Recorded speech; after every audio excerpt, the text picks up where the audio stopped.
this is like sort of relates back to old school sales strategies. It was like, okay, you're calling the guy, and if you give him the price, he's going to call up your competitor, and now he has your price, and he's going to get, and he's going to use that against the competitor. Okay, and this is like backwards, old school scarcity mentality pricing. Okay, anybody can get a price right now. All they have to do is go on their phone and look up.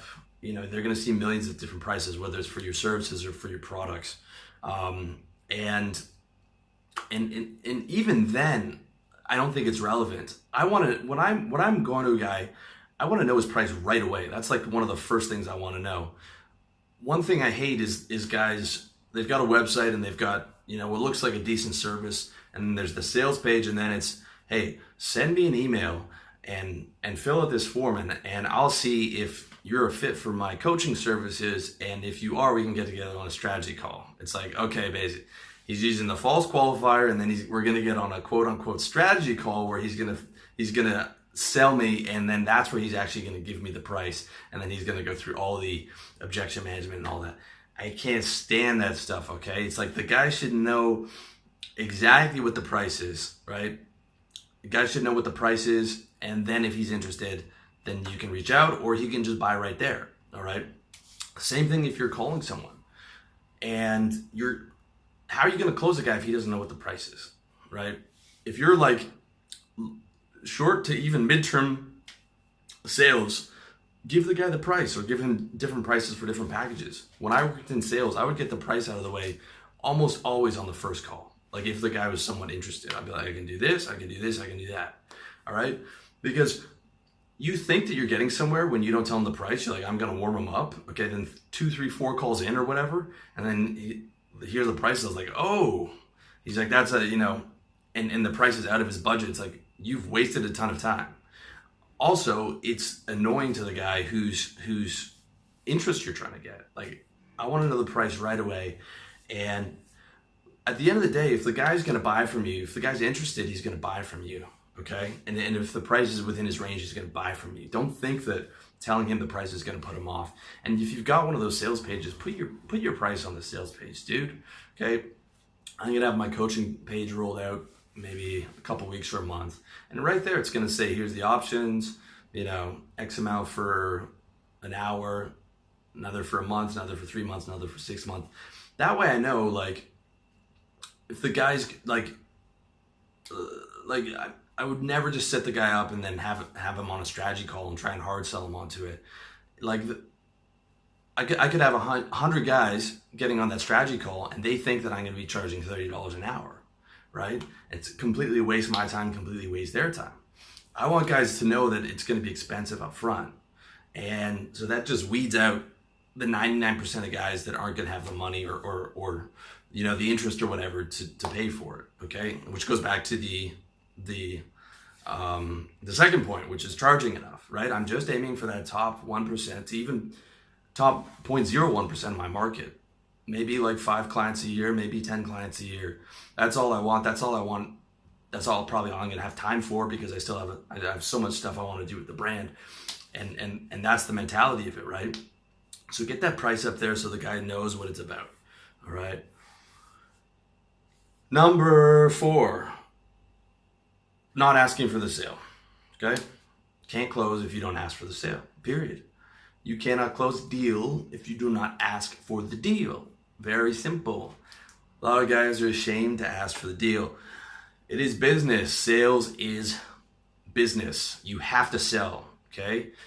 If you're ashamed, it means you totally misunderstand business. And maybe there's a part of you that's kind of like anti-free market or anti-capitalist, and that's the kind of program that you've been raised with. But let me tell you something. Without sales, everything you see would not function. Housing, people would not have houses, smartphones, food, shelter, clothing, water. This is a free market economy. Without sales, none of that exists. Without sales, you wouldn't have been able to be born, because the company that your parents worked for would not have had any money. No companies would have had money. Okay, you have to sell to survive. And anybody that's upset at you for selling them, okay, assuming that you're, you know, reasonable and you're not, you know, aggressively high pressure and and all that stuff, which by the way is a really bad way to promote your brand. That person is dumb, and it would never be a good client anyways. Like if I'm looking at a guy's site and there's a link to a sales page and I click on the sales page, of course I'm gonna get sold. Or if there's sidebar links for you know, his products, I'm like, of course he's doing that. How else is he gonna be able to make money? Of course, right? Someone's upset about that is first of all, would never be a good customer, would probably never pay for anything anyways. And it's just the mentality, you have to eradicate that mentality of being ashamed to ask for the sale. I saw this I was watching PewDiePie's videos. Okay, if you don't know who PewDiePie is, I'm proud of you.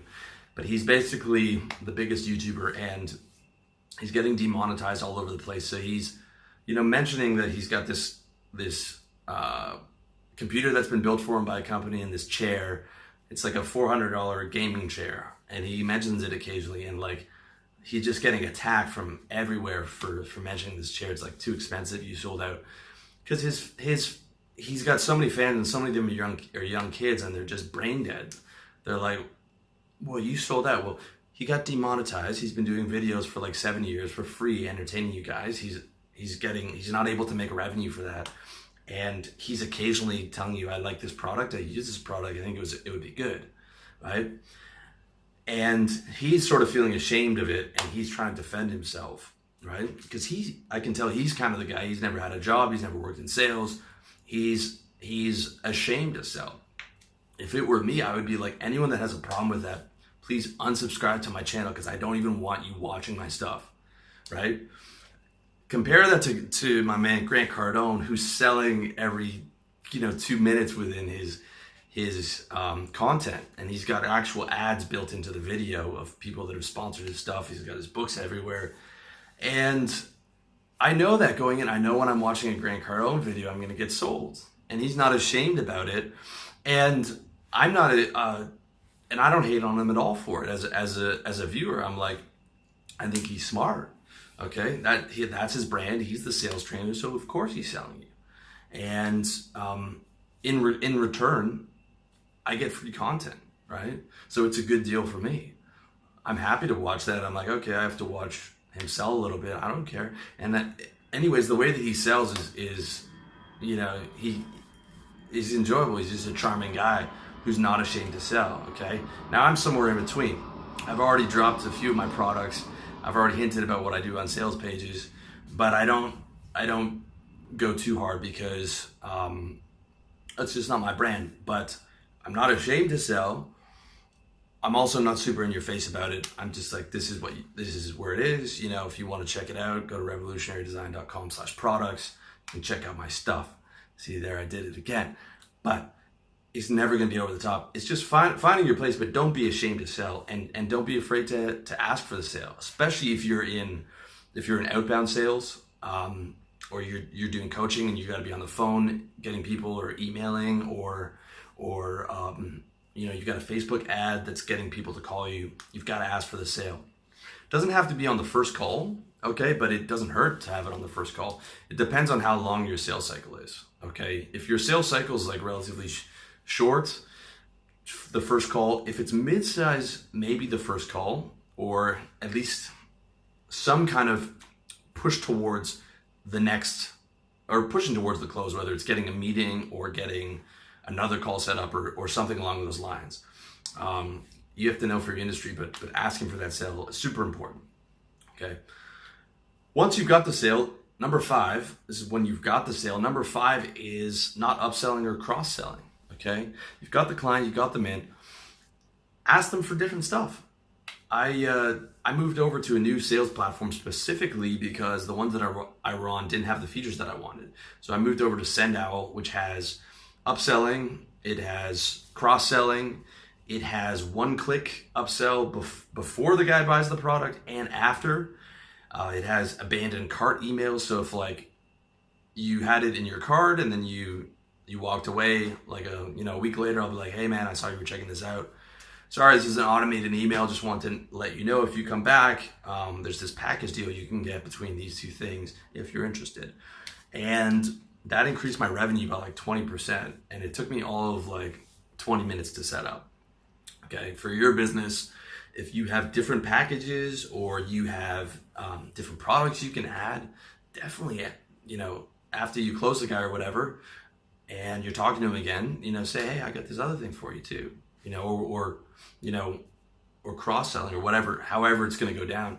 I mean, the hardest thing to do is get a new client, right? So when you have a new client, you want to be able to get them to buy as many products or services that are relevant to them, right? It only makes sense. And again, it's about not being ashamed to ask for the upsell or the cross-sell. Anyone who gets upset about being sold is a loser and is not ever going to be a good client and has no understanding about business. Okay, I'm saying this within moderation, obviously. Like, you're not spamming the guy or whatever, but like if he's on a call with you and you've managed his expectations and you weren't hiding the price and all that stuff, I mean, he's gonna expect to get sold, right? If I go into Best Buy or wherever, the ones where they're commission only, I expect that guy to sell me, right? I expect it, and then in my head I'm gonna be like critiquing him, like, oh, he should have said this, he should have said that. Like, I'm not gonna get mad at the poor guy who's making 40 grand a year, who's doing his job. I mean, like, people who have that mentality don't understand business, and at the end of the day, they would never buy from you anyways, right? They're the guys you probably go torrented, like that. That's the mentality. Just don't be afraid to upsell and cross-sell. Very important. Last point, number 6, asking for referrals. So you've managed your client, you've made an awesome product or service, and if the guy's at the end of his term or the end of his contract or whatever, or even during his contract, just say, hey, if you know anyone, who wants to lose weight or wants to do X, please send them my way. I'd be super happy if you could do that. And maybe you can even give the guy some kind of a discount, or you give him like, X amount off that month for every referral that he brings in, kind of like an affiliate commission, something along those lines, or some type of free service. Like, you can have a business without even being online or cold calling it once you have enough clients, because you're able to just generate those referrals. And word of mouth is still the best way to get clients. Word of mouth. If my friend tells me something is really good, I will look into it, and there's so much greater chance that I'll buy it than if I hear about it from any other channel. And it's the same with both people. Okay, referrals will be probably the most effective way that you can get new clients and new business. So definitely make sure you're asking for those referrals.